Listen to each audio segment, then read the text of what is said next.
नमस्कार दोस्तों। देखिए, बिहार सर्वे को लेके जमीन का जो सर्वे बिहार में चल रहा है, यहाँ बहुत बड़ी घुसखोरी हो रही है और बहुत ज्यादा भ्रष्टाचार बढ़ा हुआ है।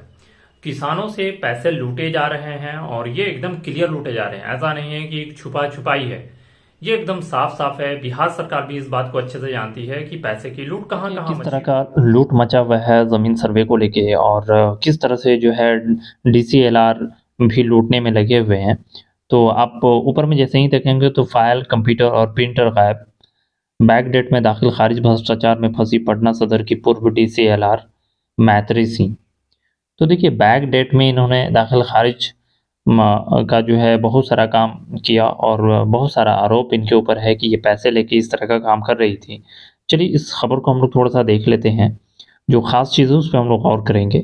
पटना सदर की भ्रष्टाचार के मामले में फंस गई है। 22 अक्टूबर को तबादला होने के बावजूद उन्होंने दाखिल खारिज के 255 अभिलेखों का निष्पादन बैकडेट में कर दिया है।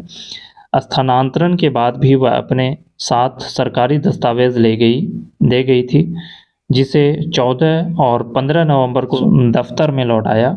डीएम के निर्देश पर सदर एसडीएम ने जांच की तो पता चला कि 451 दस्तावेज अब भी गायब हैं।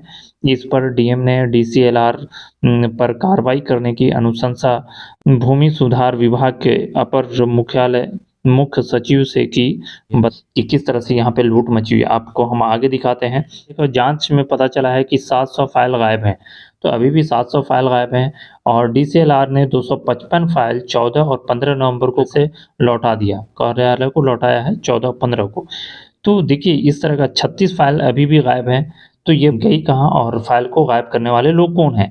तो ये साफ साफ पता चलता है कि लूट किस तरह से मची हुई है और किस तरह से लोगों को लूटा जा रहा है। तो देखिए, मामला ये था कि बहुत सारे लोग जनता दरबार में जाते हैं और वहाँ पे उनकी शिकायत रहती है डीएम से कि यहाँ जो पूर्व मैत्री सिंह थी डीसीएलआर, इनके द्वारा पैसे का डिमांड किया गया, इनके दलालों के द्वारा, और बहुत सारे पैसे लिए गए और बोला गया कि बैकडेट में आपका काम कर दिया जाएगा।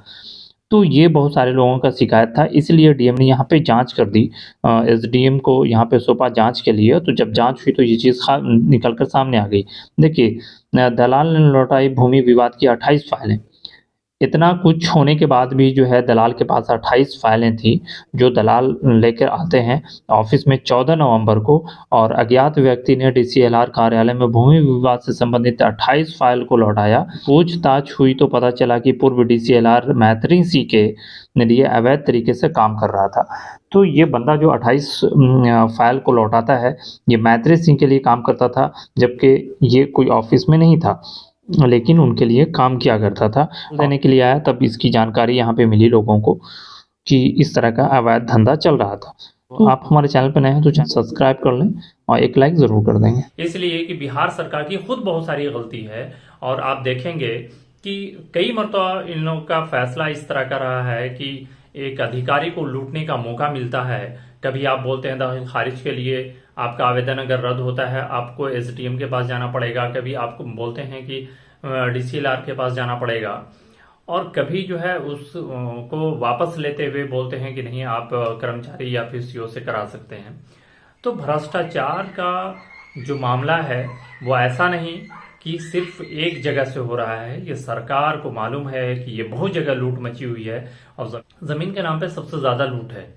और लूटने का कारण जो बन गया है ये जमीन सर्वे बन गया है, इसलिए कि सर्वे में बहुत सारे लोग हड़बड़ा गए, अकबका गए। अब उनको बहुत सारे कागजात की जरूरत पड़ रही है, उनको कागजात जमा करने हैं, लेकिन उनके पास कागजात उपलब्ध नहीं है। निकम्मी जो सरकार है, सरकार का हालात अब देखें तो कितना खराब है, इसलिए कि जब इनसे कागज मांगे जाते हैं तो अभी रिपोर्ट ये सामने निकल कर आ रही है कि बहुत सारे कागजात इनके पास मौजूद नहीं है। लेकिन ये बहुत सारे अगर कागजात मौजूद नहीं है तो कागज आखिर गए कहाँ? और कागज जो है बिहार सरकार किस तरह से जो है इन लोगों को सौंपेगी किसानों को? अगर मान लीजिए कि आप कागज नहीं देते हैं और फिर कल होके आप बोलते हैं कि ये बिहार सरकार में जमीन जाएगी, तो आप किस तरह से उसे करेंगे? इसलिए कि अब जो है ये बिहार सरकार का फैसला गलत होगा, इसलिए कि आप किसी की जमीन, किसी की निजी संपत्ति को नहीं ले सकते हैं जब तक नहीं उसका कुछ सबूत हो।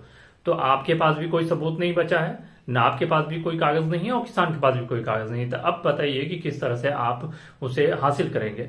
तो अब ये कोर्ट के ऊपर रहता है ये मामला कि कोर्ट जो भी फैसला देगा उसके हिसाब से ये जमीन है स्थिति काफी खराब रहा है। और जिस तरह का फैसला लिया गया है ये बहुत ही चौंकाने वाला फैसला है। और अभी आप देखेंगे कि एक डीसीएलआर अभी उनके पर जांच चल रही है और उनके कई कंप्यूटर उनके ऑफिस से गायब हैं, प्रिंटर गायब हैं, कई कागजात गायब हैं और उनके पर आरोप है कि ये घूस लेकर पैसे लेकर काम कर रही थी। तो ये बहुत बड़ा इल्जाम है। अब देखिए बिहार सरकार किस तरह से काम करती है और बिहार सरकार का क्या कदम रहता है ये देखने वाली बात होगी। लेकिन अभी तक का जो कदम है पूरी तरह से बिहार सरकार फेलवर है। और जमीन सर्वे लेके जो भी रिपोर्ट आ रही थी बहुत सारी कमियां अभी भी नजर आ रही है। सरकार की प्लानिंग जो थी वो फुल्ली नहीं थी, पूरी प्लानिंग के साथ सरकार नहीं आई, पूरी प्लानिंग के साथ इस काम को करने में नाकाम रही है। अब देखिए आपको जब ये करना था तो प्लान के साथ आप आते और सारे चीज को पहले से एकत्रित करके रखते और पहले से ही इंतजाम रहता आपका कि इस तरह से कर करके हम लोग बारी बारी इस सर्वे में हिस्सा लेंगे, या आप इतना टाइम होगा उसके बाद भी इतना टाइम बढ़ेगा, आपके कागजात सारे उपलब्ध होंगे। तो सरकार को पहले ये सारे काम करने चाहिए थे, लेकिन सरकार इसमें नाकाम रही और अभी तक किसान जो है इसमें परेशान है। अभी तक जो है उनके बहुत सारे कागजात मिले नहीं हैं और बहुत सारे कागजात उनके खुद मौजूद भी नहीं हैं। तो बिहार सरकार की तरफ से भी जो है कहा जा रहा है कि ये कागजात 3 जगह पर उपलब्ध होते हैं, आप कहीं से भी निकाल सकते हैं कागजात को। लेकिन अभी स्थिति ये है कि आप 3 में से, बहुत सारे किसानों का ये शिकायत है कि 3 में से कहीं भी मौजूद नहीं है। चाहे तो आप अपने ब्लॉक के अंदर देख लें, चाहे तो आप तो ये बहुत सारे लोगों का शिकायत है कि उनको पेपर अभी भी उपलब्ध नहीं कराया जा रहा है। तो आखिर आप किस तरह से इसे फाइनल करेंगे, जबकि यह बहुत सोचने वाली बात है। और बिहार सरकार इस असमंजस की स्थिति में पड़ी हुई है कि आखिर इससे हम लोग डिसीजन कैसे लेंगे।